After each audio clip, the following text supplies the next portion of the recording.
नमस्कार। आज हम संस्कृत व्याकरण में बहुत ही महत्वपूर्ण टॉपिक है वाच्य परिवर्तनम, इसका अध्ययन करेंगे कि वाच्य को किस प्रकार से परिवर्तन किया जाता है। वाच्य का मूल अर्थ होता है कथन, यानी बोलना या कहना या एक प्रकार की शैली, जैसे क्रिया, कथितम, कथन प्रकारम, वाच्यम, यानी क्रिया के द्वारा कहा गया कथन का प्रकार वाच्य कहलाता है। संस्कृत में वाच्य 3 प्रकार के होते हैं। नंबर 1 कर्तृवाच्यम, नंबर 2 भाववाच्यम, नंबर 2 कर्मवाच्यम, नंबर 3 भाववाच्यम। 3 प्रकार के वाच्य होते हैं। इन वाच्यों को एक दूसरे में परिवर्तन करना ही वाच्य परिवर्तन कहलाता है। कर्तृवाच्य का क्रमवाच्य बनाना और क्रमवाच्य का कर्तृवाच्य बनाना, कर्तृवाच्य का भाववाच्य बनाना, भाववाच्य का कर्तृवाच्य बनाना, क्रमवाच्य का भाववाच्य बनाना और भाववाच्य का क्रमवाच्य बनाना, इनको आपस में परिवर्तन करना ही वाच्य परिवर्तन कहलाता है। कर्तृवाच्य किसे कहते हैं, कर्मवाच्य किसे कहते हैं, भाववाच्य किसे कहते हैं। कर्तृवाच्य में कर्ता प्रधान होता है, यानी ऐसा वाक्य जिसमें कर्ता प्रधान होता है। दूसरी बात, कर्ता हमेशा प्रथमा विभक्ति का होता है। कौन सी विभक्ति का होता है? प्रथमा विभक्ति का होता है, चाहे वो एक वचन में हो, चाहे वो द्विवचन में हो, चाहे वो बहुवचन में हो। उसके बाद में कर्म हमेशा द्वितीय विभक्ति का होता है, चाहे वो एक वचन का हो, द्विवचन का हो, चाहे वो बहुवचन का हो। और जो क्रिया होती है वो कर्ता के अनुसार होती है, कर्ता के अनुसार, यानी ऐसा वाक्य जिसमें कर्ता प्रधान हो, कर्ता बिल्कुल स्वतंत्र हो और कर्ता प्रथमा विभक्ति में हो, किसी भी वचन में हो सकता है। कर्म द्वितीय विभक्ति में हो, किसी भी वचन में हो सकता है। और जो क्रिया है वो इस कर्ता के अनुसार है, जो क्रिया है वो इस कर्ता के अनुसार है, ऐसा वाच्य कर्तृवाच्य कहलाता है। जैसे एक छोटा सा उदाहरण है, राम पुस्तकम पठति, राम पुस्तक पढ़ता है। इसका अर्थ क्या हुआ? राम पुस्तक पढ़ता है। तो यहाँ पर देखो राम है, यानी पढ़ने का काम कौन कर रहा है? राम। तो ये हो गया यहाँ पर कर्ता, ये यहाँ पर क्या हो गया? कर्ता। फिर हम कर्ता से पूछेंगे तुम क्या कर रहे हो, तो यानी पढ़ने का काम कर रहा हूं, तो ये क्या हो गई? क्रिया। और ये क्या हो गया? कर्म। तो यहाँ पर देखो कर्ता है, प्रथमा विभक्ति में है, वो प्रथमा विभक्ति का एक वचन है कर्ता, प्रथमा विभक्ति का एक वचन है। और कर्म है यहाँ पर द्वितीय विभक्ति का, कर्म यहाँ पर कौन सी विभक्ति का है? द्वितीय विभक्ति का है। और क्रिया इस कर्ता के अनुसार है, क्योंकि कर्ता यहाँ पे प्रथम पुरुष का एक वचन है, प्रथम पुरुष का एक वचन है, तो क्रिया भी यहाँ पर प्रथम पुरुष के एक वचन की है। इस प्रकार इसे हम कहते हैं कर्तृवाच्य। नंबर 2 बात है, कर्मवाच्य किसे कहते हैं? कर्मवाच्य में कर्म प्रधान होता है। कर्मवाच्य में क्या प्रधान होता है? ऐसा वाक्य जिसमें कर्म प्रधान होता है और कर्म प्रथमा विभक्ति में होता है। कौन सी विभक्ति में होता है? प्रथमा विभक्ति में होता है। और कर्ता तृतीय विभक्ति में होता है। कौन सी विभक्ति में होता है? तृतीय विभक्ति में होता है। इसके अलावा यहाँ पर क्रिया, इसके अलावा यहाँ पर क्रिया यानी क्रिया है वो किसके अनुसार होती है? कर्म के अनुसार। क्योंकि जिस वाक्य में कर्म प्रधान होता है, जिस वाक्य में कर्म प्रधान होता है कर्म प्रथमा विभक्ति में होता है, कर्ता तृतीय विभक्ति में होता है और क्रिया कर्म के अनुसार होती है, वह वाच्य कर्म वाच्य कहलाता है। जैसे मैं इसी का बनाऊंगा, रामेण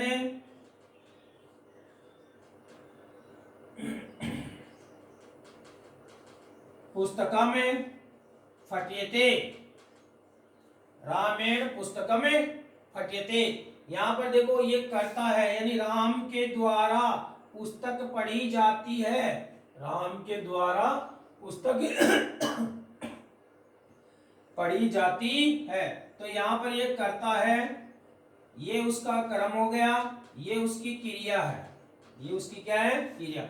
अब यहाँ पर कर्ता देखो तृतीय विभक्ति में है। कौन सी विभक्ति में है? तृतीय विभक्ति में है। और कर्म देखो यहाँ पे प्रथमा विभक्ति में है। और ये जो क्रिया है वो इस कर्म के अनुसार होगी। ये क्रिया किसके अनुसार होगी? कर्म के अनुसार होगी। कर्म यदि एक वचन में है तो क्रिया भी एक वचन में होगी, कर्म यदि द्विवचन में है तो क्रिया भी द्विवचन में होगी, कर्म यदि बहुवचन में है तो क्रिया भी बहुवचन में होती है। उसे कहते हैं हम कर्मवाच्य।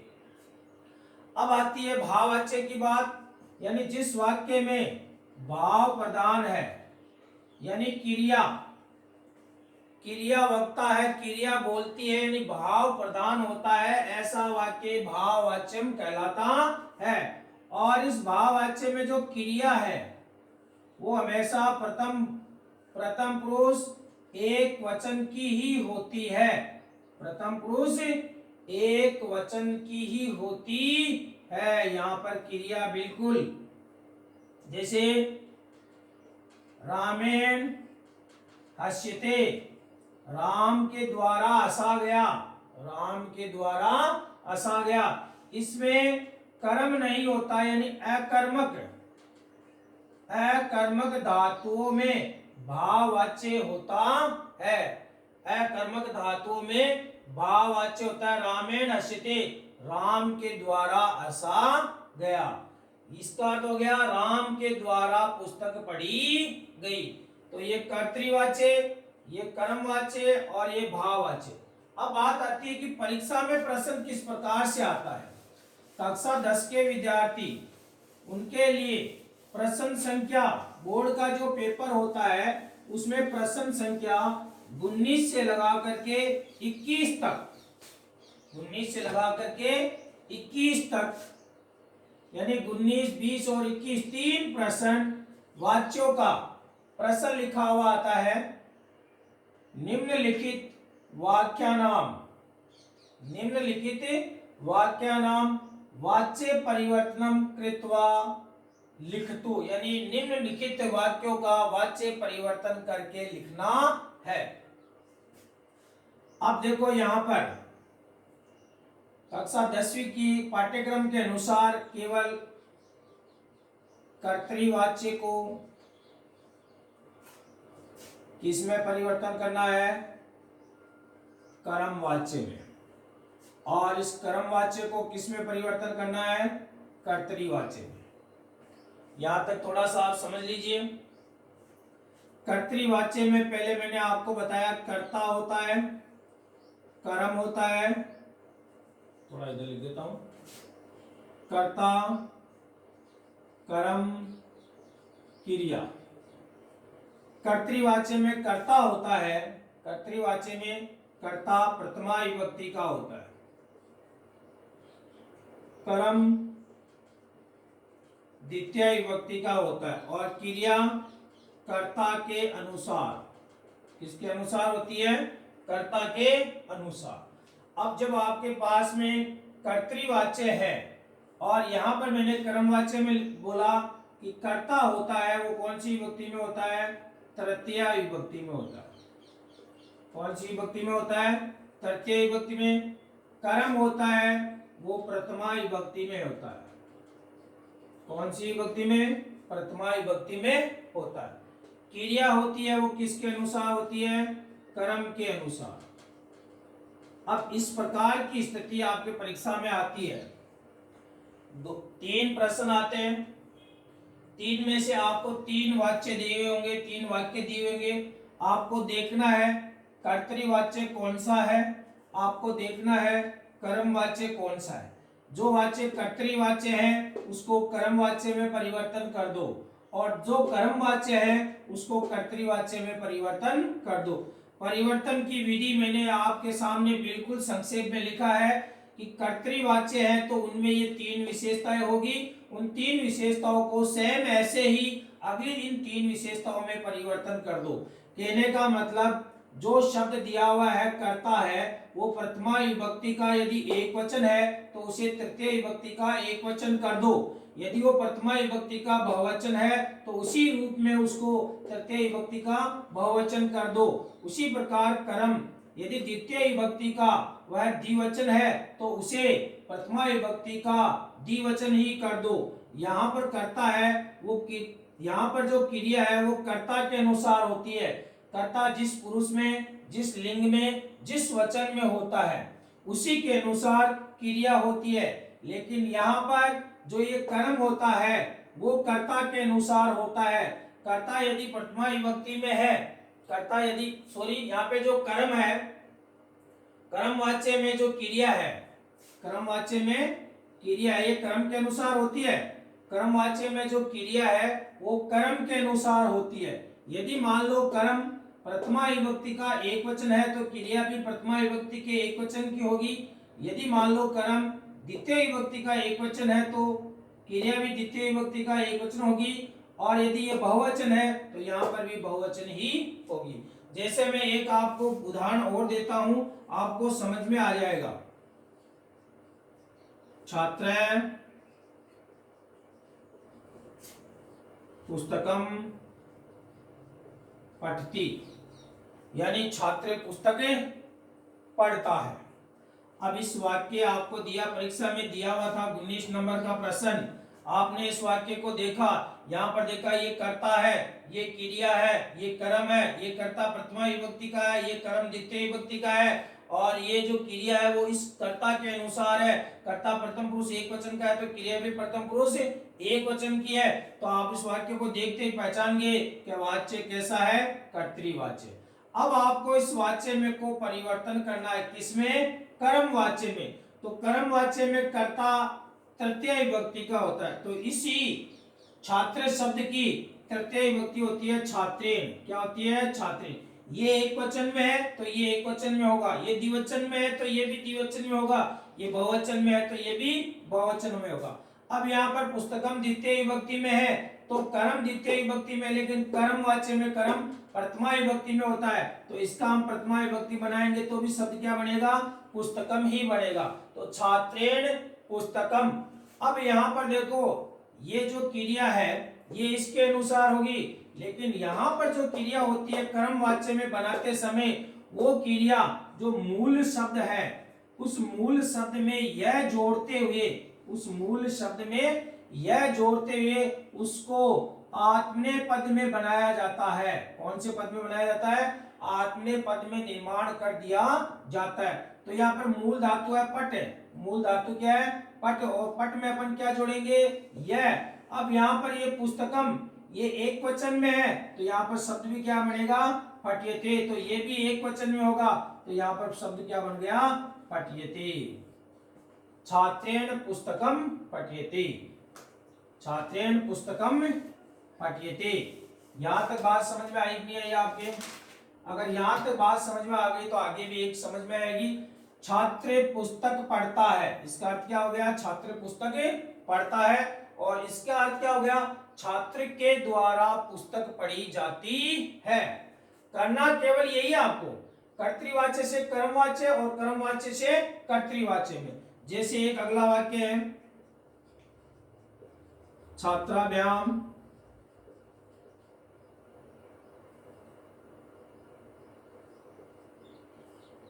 पुस्तकें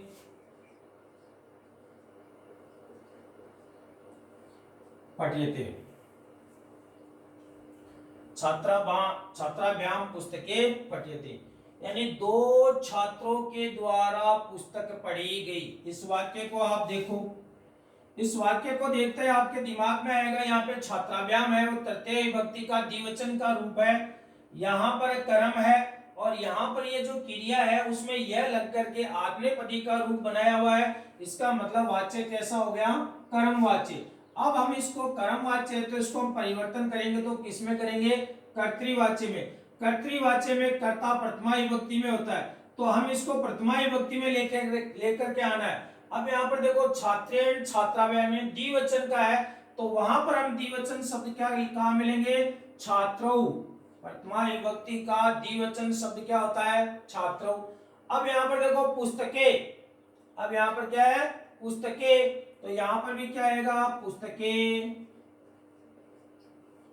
अब ये जो क्रिया थी इसको देख करके, ये द्विवचन का था तो ये भी द्विवचन का है। अब यहाँ पर जो क्रिया लिखेंगे हम वो इसको देख करके लिखेंगे, और वह लिखेंगे परस्मैपदी धातु के रूप में। तो छात्रों है, और यहाँ पे मूल धातु क्या है? पठ। तो यहाँ पर हम क्या करेंगे? पठता है। छात्रों पुस्तकें पढ़ता है, दो छात्रों के द्वारा पुस्तक पढ़ी जाती है।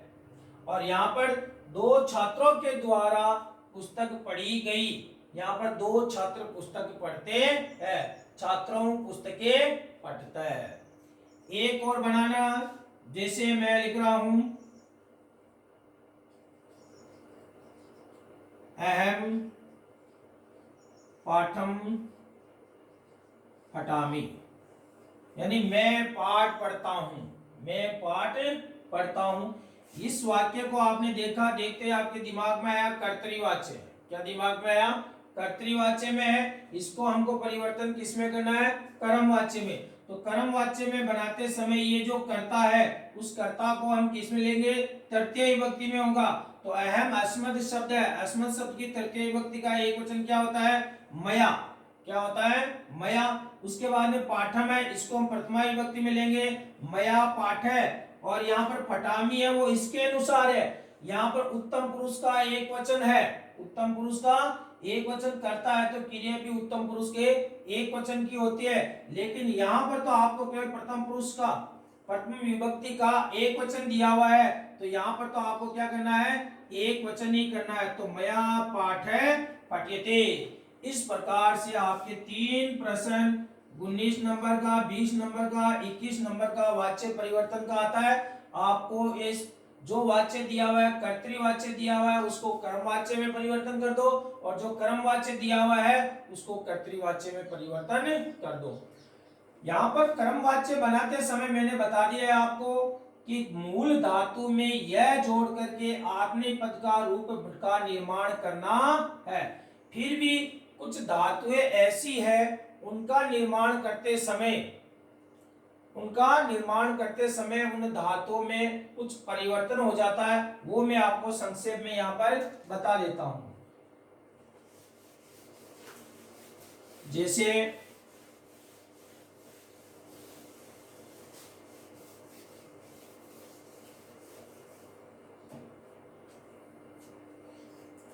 ऋकारांत धातु, यानी जो ऋकारांत धातु है, इस ऋकारांत धातु का जो री है वो किस में परिवर्तन हो जाता है? री में परिवर्तन हो जाता है। जैसे क्री है, इसका बन जाता है क्रियते। क्या बन जाता है? क्रियते। ये एक वचन में, ये द्विवचन में इसका रूप, और इसका रूप बहुवचन में। क्रियते क्रियते क्रियन्ते, इस प्रकार बन जाता है। उसी प्रकार क्रिय नहीं है, म्री भी देख लेना आप,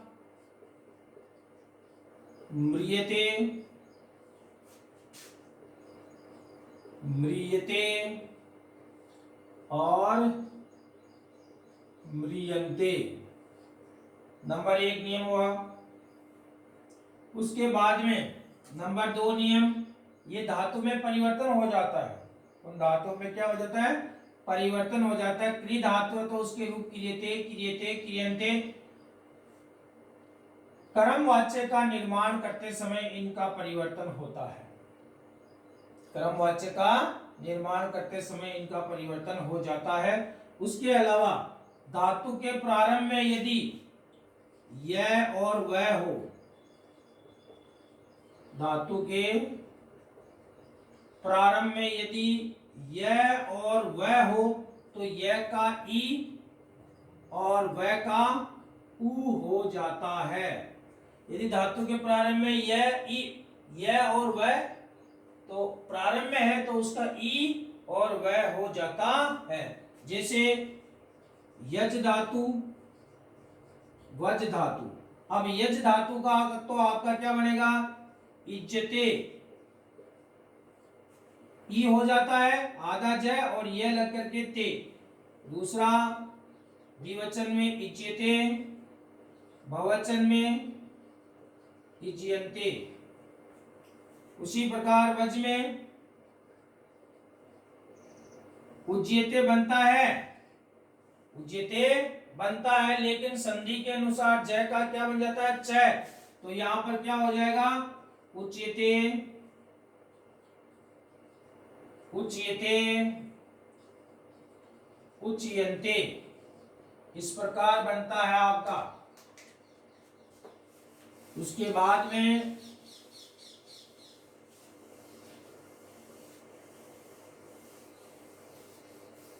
अगला नियम आपका,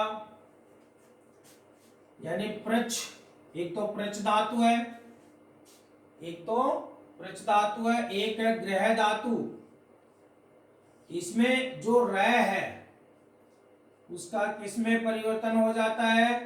री में परिवर्तन हो जाता है। जैसे प्रच धातु है तो इसका बन जाएगा प्रच्यते। क्या बन जाएगा? प्रच्यते, प्रच्यते।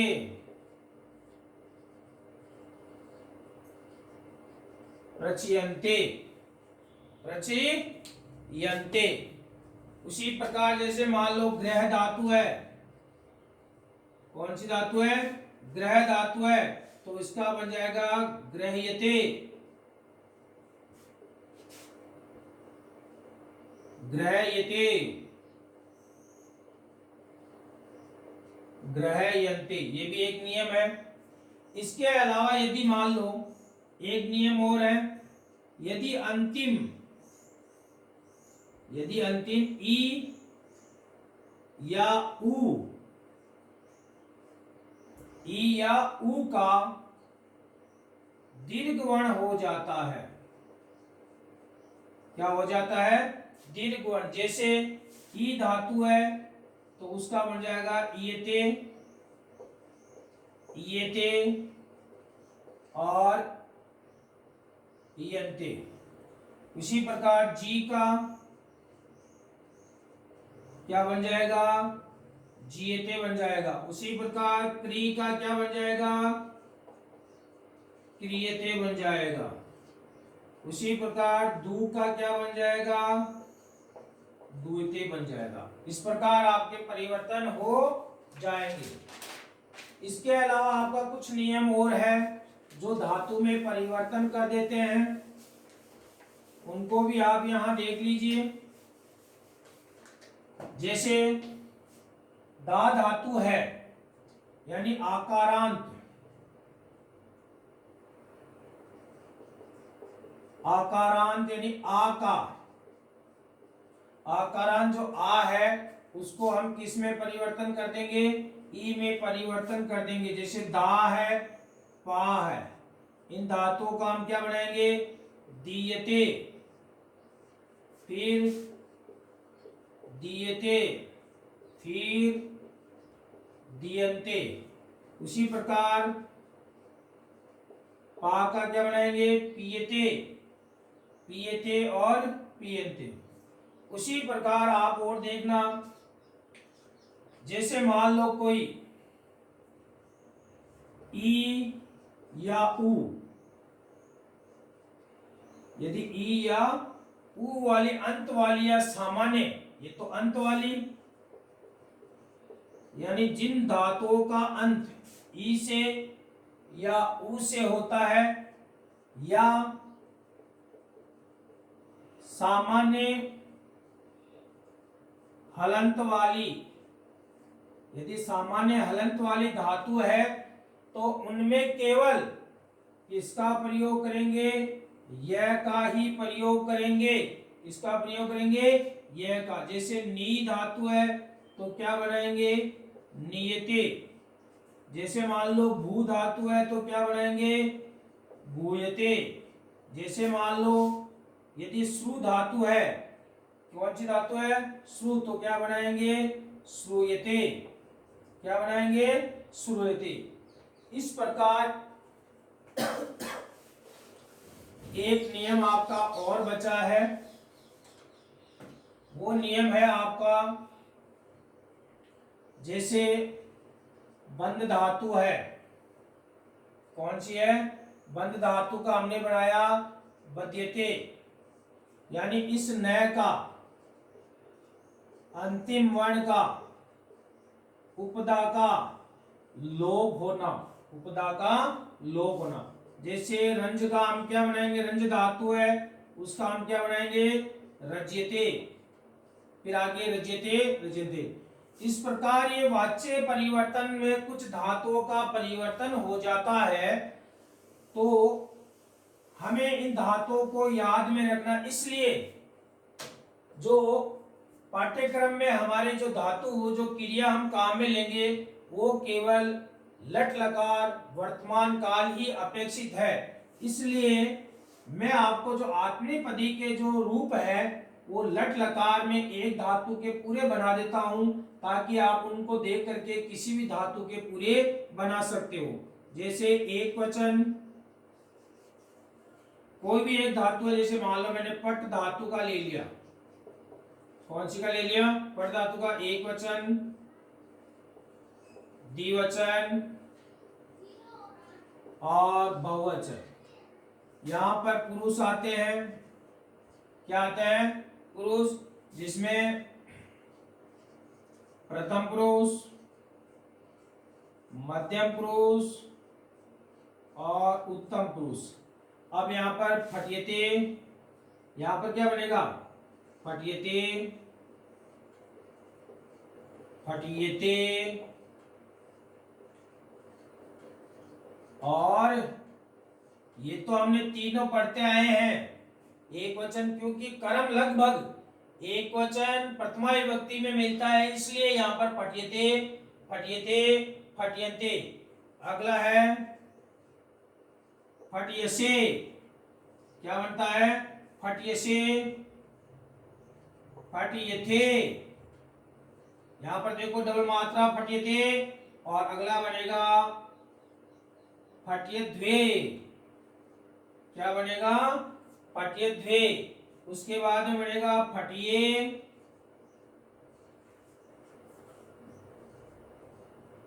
फटिया वहे, और बनेगा फटिया महे। इन रूपों को याद कर लेना। वाच्य परिवर्तन का भाग प्रथम में आपको वाच्य परिवर्तन विस्तृत तौर पे समझाया गया। अगला वीडियो वाच्य परिवर्तन का भाग द्वितीय होगा, जिसमें आपको कुछ अभ्यास करवाया जाएगा और द्विकर्मक धातुओं के बारे में समझाया जाएगा। और जब उनका अभ्यास करेंगे तो हमें ये चीजें पूरी अपने दिमाग में रखनी है, अपने आप समझ में आ जाएगा। जय हिंद, जय भारत।